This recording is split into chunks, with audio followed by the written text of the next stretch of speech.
The dragon's puff runs out of steam. China's economic slowdown. China. Hey everyone, and welcome back to Think Global. And today we're diving into the fascinating world of what's wrong with the Chinese economy. Whether you're a seasoned pro or just starting out, you're in the right place to learn something new and exciting. The economic powerhouse. The factory of the world. For decades, its growth has been nothing short of explosive. From bustling factories to sprawling industrial zones, the nation has been a symbol of relentless progress. Double-digit GDP figures became the norm. Year after year, the world watched in awe as China posted staggering growth numbers. But lately, the dragon's puff seems to be losing steam. Growth is slowing down and alarm bells are ringing. Economic indicators are flashing warning signals, suggesting that the era of breakneck expansion might be coming to an end. Remember those heady days of 10% growth? Gone. The bustling markets, the rapid urbanization, the unprecedented boom, all seem like a distant memory now. Now, we're talking about a more modest 5 to 6%. While still respectable, it marks a significant slowdown from the dizzying heights of the past. Don't get me wrong, that's still impressive by global standards. Many countries would envy such growth rates, but for China, it's a stark contrast to its former glory. But for China, it's a sign that the old model of debt-fueled infrastructure spending might be reaching its limits. The massive construction projects, the ambitious infrastructure plans, they all came at a cost. The problem? China's economic engine was built for speed, not always for sustainability. The high-speed trains, the rapid urbanization, they were all part of a grand vision, but perhaps not a sustainable one. Like a car running on fumes in a prayer, it's sputtering. The once unstoppable machine is now showing signs of strain, and the consequences could be global. As the world's second-largest economy, China's slowdown could send ripples across the globe, affecting markets, trade, and economic stability everywhere. One major factor is the ongoing trade tensions, particularly with the United States. Tariffs and trade barriers have disrupted supply chains and increased costs for Chinese exporters. Domestically, policy shifts have also played a role. The Chinese government has been tightening regulations on various sectors, from technology to real estate, aiming for more sustainable growth. Global economic conditions have further compounded the issue. Slowing global demand and economic uncertainties have made it harder for China to maintain its previous growth trajectory. Additionally, domestic consumption has not been able to fully offset the decline in export-driven growth, adding another layer of complexity to the economic slowdown. All these factors combined paint a complex picture of an economy in transition, grappling with both internal and external challenges. The origins and impact of China's credit addiction. It all started with economic reforms in the late 20th century. China opened its doors to the world and began a love affair with credit. Local governments, corporations, even individuals, they've been gorging on cheap credit for years. It's been the fuel for rapid growth and expansion. And who can blame them? It seemed like the party would never end. The economy was booming and everyone was enjoying the ride. But here's the thing about debt, it's like that extra slice of cake at 3 a.m. It feels great at the time, giving you that immediate satisfaction. Feels great at the time, not so much the next morning. The regret sets in, and the consequences become clear. China's debt-to-GDP ratio is now over 300%. That's a staggering figure, indicating how much the country has borrowed relative to its economic output. The real estate sector has been one of the biggest beneficiaries of this credit boom. Skyscrapers and housing projects sprang up everywhere. Manufacturing also thrived, with factories expanding and production lines running non-stop. Even the tech sector saw a surge, with startups and innovations flourishing thanks to easy access to funds. But think of it as a game of Jenga played with skyscrapers. Each piece of debt adds to the instability. One wrong move, and the whole thing could come crashing down. The stakes are high, and the consequences could be severe. The long-term impact could be a financial crisis that affects not just China, but the global economy. Concrete jungle fever, the real estate bubble that could burst. Let's delve into the real estate sector. Specifically, China's long-standing obsession with building apartments that remain unoccupied. This trend began in the early 2000s when rapid urbanization spurred massive construction projects. Remember those ghost cities we've all heard about? Empty high-rises, deserted shopping malls, and roads leading to nowhere. This construction frenzy was fueled by, you guessed it, more debt. Local governments incentivized to hit growth targets went on a building spree. But demand hasn't kept up. Result, a massive property bubble that looks increasingly wobbly. Experts warn that if this bubble bursts, it could trigger a chain reaction throughout the economy. Banks, heavily invested in real estate, could face massive losses. Construction companies could go bust, and millions of Chinese citizens could see their life savings vanish. Analysts predict that without significant policy changes, the market could face severe corrections. The government is aware of these risks and is taking steps to mitigate the impact. The hope is to stabilize the market and prevent a full-blown crisis. When policies backfire, government intervention and its unintended consequences. The Chinese government is famous for its hands-on approach to the economy. They often step in to manage and control various aspects of economic activity, believing that their intervention can steer the market in the right direction. But sometimes, the best intentions can have, shall we say, unintended consequences.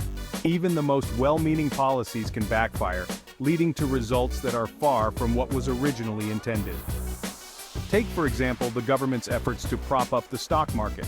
In theory, these actions are meant to stabilize the market and protect investors. Remember the stock market crash of 2015? It was a time of great uncertainty and panic among investors. The government stepped in with massive buying programs to stabilize prices. They poured billions into the market, hoping to halt the freefall and restore confidence. Did it work? Sort of. The immediate crisis was averted, and prices did stabilize for a while. But did it also create distortions and moral hazard? Absolutely. Investors began to rely on government intervention, expecting a safety net whenever things went south. The problem is that excessive government intervention can distort markets, create inefficiencies, and undermine investor confidence. It can lead to a situation where market signals are no longer reliable. It's like trying to teach a baby bird to fly by throwing it out of the nest. The bird needs to learn to fly on its own, but too much interference can hinder its natural development. Sure, it might eventually figure it out, but there's a good chance it'll just end up face planting into the ground. In the same way, markets need to find their own equilibrium without constant intervention. Another example is the government's intervention in the real estate market. To curb speculation, they imposed strict regulations and limits on property purchases. The goal was to cool down an overheated market and make housing more affordable. However, these measures led to a slowdown in construction and a surplus of unsold properties. The unintended consequence? Ghost cities and empty shopping malls, which have become a symbol of misallocated resources and economic inefficiency. Additionally, small businesses have been hit hard by these policies, struggling to survive in an environment where consumer confidence is low and spending is down. While the intentions behind these interventions are often noble, the outcomes can be far from what was originally planned. The challenge lies in finding a balance between necessary regulation and allowing the market to function freely. Section 5. The Ghost Cities, Haunting Reminders of Overinvestment. China's economic boom was fueled by massive investment, particularly in infrastructure and real estate. This led to the construction of countless new cities, many of which remain sparsely populated or even entirely empty. These ghost cities stand as eerie testaments to overinvestment and the potential for economic bubbles. While some argue that these cities are simply a long-term investment, waiting for residents and businesses to arrive, others see them as a ticking time bomb. The sheer scale of these empty cities raises questions about the sustainability of China's growth model and the potential for a painful economic correction. Lessons from past mistakes highlight the dangers of unchecked overinvestment. It's crucial to learn from these examples to ensure a balanced and sustainable economic future. Section 6. The Innovation Illusion. Can China escape the middle-income trap? For years, China has been playing catch-up with the developed world. It excelled at copying and adapting existing technologies, becoming the world's factory floor. However, to sustain its growth, China needs to transition from an imitation-based economy to one driven by innovation. This transition, however, is proving more challenging than anticipated. Despite government efforts to promote innovation and technological advancement, China still lags behind in key areas like semiconductor manufacturing and advanced research. To escape the middle-income trap, China could focus on enhancing its education system, fostering a culture of innovation, and implementing comprehensive economic reforms. By investing in education, encouraging entrepreneurial ventures, and reforming economic policies, China may find a pathway to transition from middle income to high income status. Section 7. The Demographic Dilemma, analyzing China's demographic challenges. China's economic miracle was partly fueled by its vast and inexpensive labor force. However, decades of the one-child policy have led to a shrinking workforce and an aging population. This demographic shift presents significant challenges for China's future economic growth. A shrinking workforce means fewer people are available to drive economic growth. Simultaneously, a larger elderly population requires more healthcare and social security, putting a strain on government finances. Addressing this demographic imbalance is crucial for China to maintain its economic vitality in the coming decades. Potential solutions include policy reforms to encourage higher birth rates, extending retirement ages, and investing in automation and technology to offset the labor shortage. Section 8. The Global Impact. China's sneeze could give the world a cold. China's economic issues have repercussions far beyond its borders. As the world's second-largest economy and a major player in global trade, any hiccups in China's economy are felt worldwide. From multinational corporations relying on Chinese consumers to developing countries dependent on Chinese investment, a slowdown in China's growth can have a ripple effect across international markets and economies. This interconnectedness highlights the importance of China addressing its economic challenges, not just for its own sake but for the stability of the global financial system. Section 9. What's next for the Red Dragon? Navigating the uncertain waters. So, what does the future hold for China's economy? The path ahead is uncertain, but one thing is clear.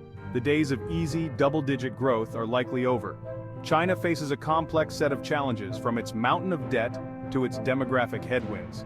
Successfully navigating these challenges will require a delicate balancing act.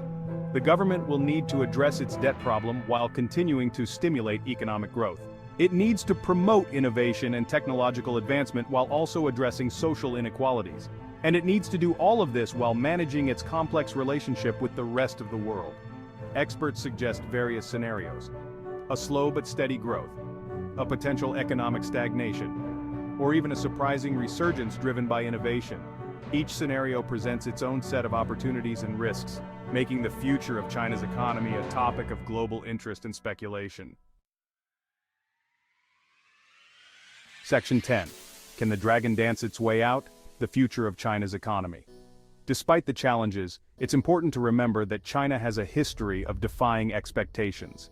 This is a country that has undergone a remarkable transformation in just a few decades, lifting hundreds of millions of people out of poverty and becoming a global economic powerhouse. Moving forward, China's potential paths include significant economic reforms to address structural issues.